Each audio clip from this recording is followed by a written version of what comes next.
Yeah, it's time for the French Press Review now. Florence Villeneuve with us here in the studio, and a lot of the French press focus on the tragic massacre in Norway, of course. Absolutely. We're going to start by looking at Libération, which headlines Itinerary of a Killer. Now, inside they have an article called The Confession of a Crusader, and they try to take a closer look at who exactly is this Anders Breivik, and how did he become this monster, as he even called himself. Now, according to the article, the country's in shock how this unknown man without a criminal record went on such a crazy killing rampage. Now, according to his lawyer, the 32-year-old wanted to change society. He said that he believed that the Norwegian society needed to go through a revolution. And even if he hasn't told police exactly what his motives were, you can get kind of clues in this document that he posted online the day of the massacres. It's called 2083, a European Declaration of Independence. Now, there are about 1,500 pages. It's somewhere between a manifesto and a diary, a personal diary, and he outlines just how much he hates multiculturalism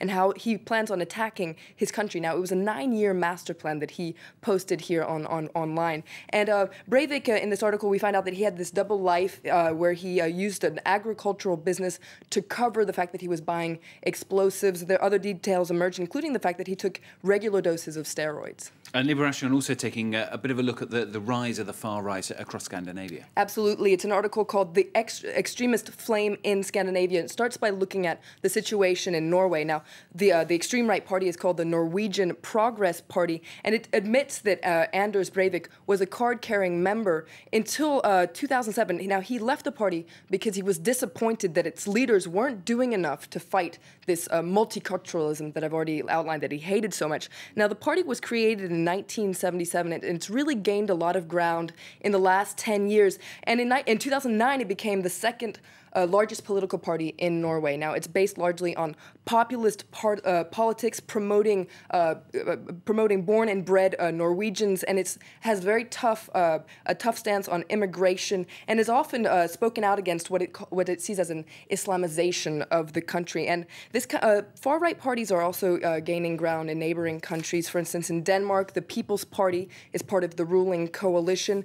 Similarly, in Sweden, the far-right party won a lot of seats in parliament, and the same scenario in Finland. And many of the French papers also kind of looking at where the rise in the far right is actually coming from in the first place. Yes, there's an interesting editorial in Le Figaro, which says from Bin Laden to Anders Breivik, and it comes back on this idea that Breivik said he was on a crusade to fight against what he called the colonization of Europe by Islam and multiculturalism. And the article wonders if this extreme right terrorism is a real threat for Europe, and it wonders if how could he have planned this attack for years without going noticed, and it wonders whether European authorities were focused too much on Islamist terrorism. And it says that what's interesting to note is these attacks that he carried out bear all the traits of extreme Islamist terrorism. And it says that 10 years after 9/11 and a year after Osama bin Laden's death, his legacy is being carried on by extreme right parties, which are the mirror image of Islamist terrorism. Okay, a couple of other subjects in the papers. No doubt, of course, the French press also talking about Dominique Strauss-Kahn. Absolutely. Now, this is in Newsweek. Actually, it's been taken up in the French press, but it's because of this exclusive interview given by the chambermaid that accused Dominique Strauss-Kahn of sexual assault in Newsweek. Now, it's interesting to note that here on the English side of France 24, we haven't been saying her name, sure. Whereas our French colleagues have. Yeah. So I spoke to some of our journalists, and we decided that since in Newsweek we've been saying her name in Newsweek, we're going to come out and say what her name is here. So Nafissatou Diallo breaks the silence, according to Newsweek. Now, this has been taken up in a lot of the French press, including Figaro. So this was her first interview since the scandal broke out 2 months ago.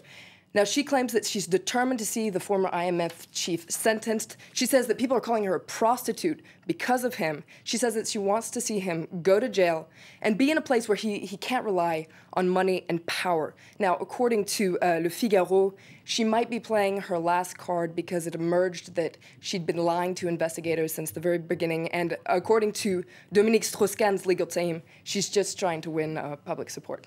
Okay, and the last story, you're going to cover something which has been all over the news all weekend, of course, the death of Amy Winehouse. So many nasty stories at the moment, really, and the French press talk about it quite a lot as well.